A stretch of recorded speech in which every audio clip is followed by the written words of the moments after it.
Good afternoon, everyone. This is what's happened in the beginning of winter 2018 across our planet.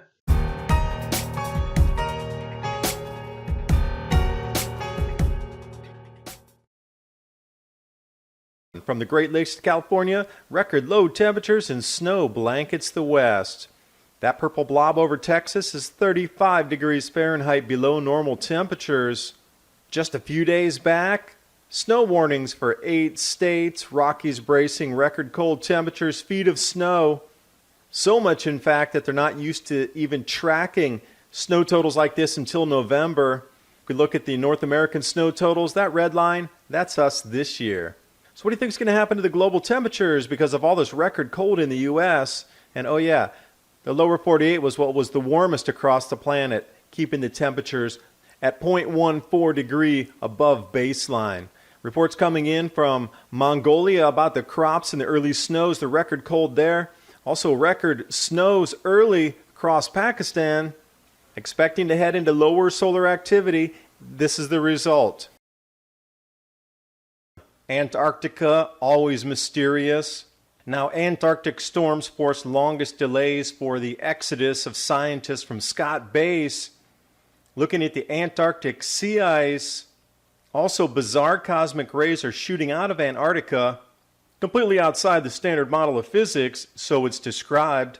As well, found strange spectral anomalies that are not easily explained. We're heading into a grand solar minimum. Our sun's behaving strangely, yet they're not putting two and two together somehow. Europe, Arctic air this early in the season. This chart should scare you with the heat and the cold separated, and they're both extremes at 20 degrees either way.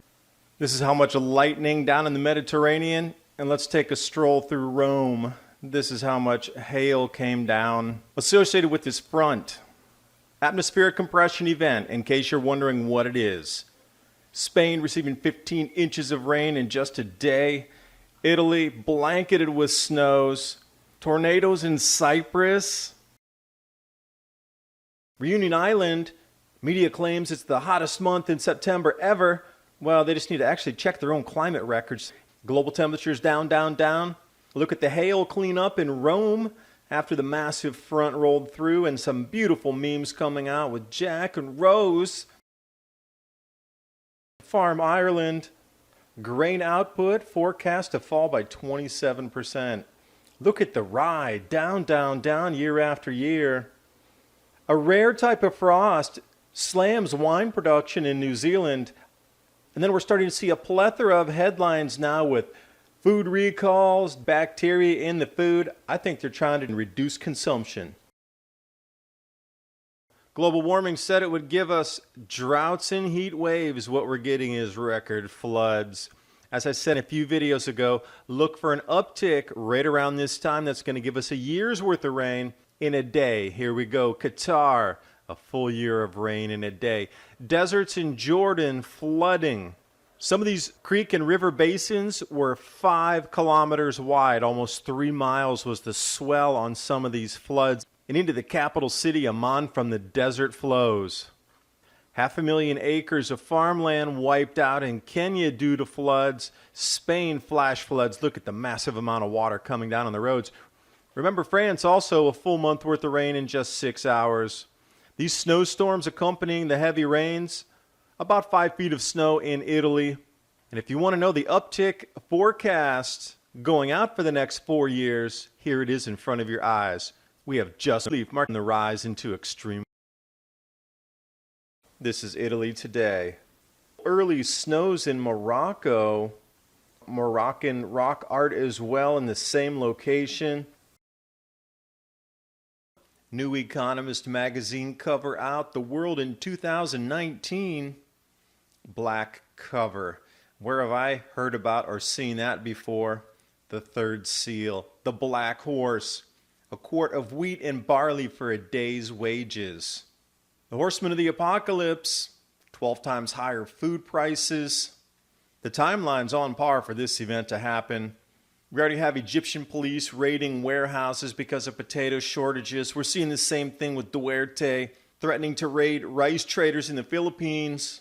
Following up on the Moroccan snows. It's not several inches in the first snowfall. That's 2 months early. It's a foot. One of the driest places on the planet, the Namibian desert, coastal, massive flooding. Look at the winter impacts of El Nino, and we'll roll back all the way to 1950. Harvest season underway. We're going to take a look at some totals. Argentina to actually overtake Australia for production due to Australia in the mega drought.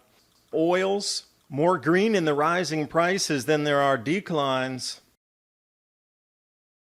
Troubling gas discovery. Scientists have now discovered 5 new greenhouse gases that break down very slowly in nature, more potent, thousands of times more potent than CO2, previously not been detected in the environment. Oh, strange. We should be talking about the grand solar minimum intensifying, hail damage in Saskatchewan doubling from last year, insurance payouts, insurance just around Manitoba and Canada barely able to keep up with the claims. Now, food surplus gives rise to civilization. End of story. Not enough food, decline of civilization. And Professor Zarkova had used hundreds of thousands of years of oscillations of solar magnetic field research. She still stands by her forecast coming into a grand solar minimum, so much so that she included this slide: shortage of vegetation periods can lead to possible food shortages in 2028. Need intergovernmental efforts to avoid disasters. She actually talked about governments stockpiling food right now to get through the lean times from 2028 to 2032. This is your forecast for the intensifying grand solar minimum. We know where it was cooler last time on the planet. We know where the rain bands shifted to. Yet they're still trying to tell you that the wheat outlook's great, even though the prices continue upward. We can break it down by the type of wheat in case you're interested in that. And this ethanol corn we're using, that's going to stop when we need to start eating this.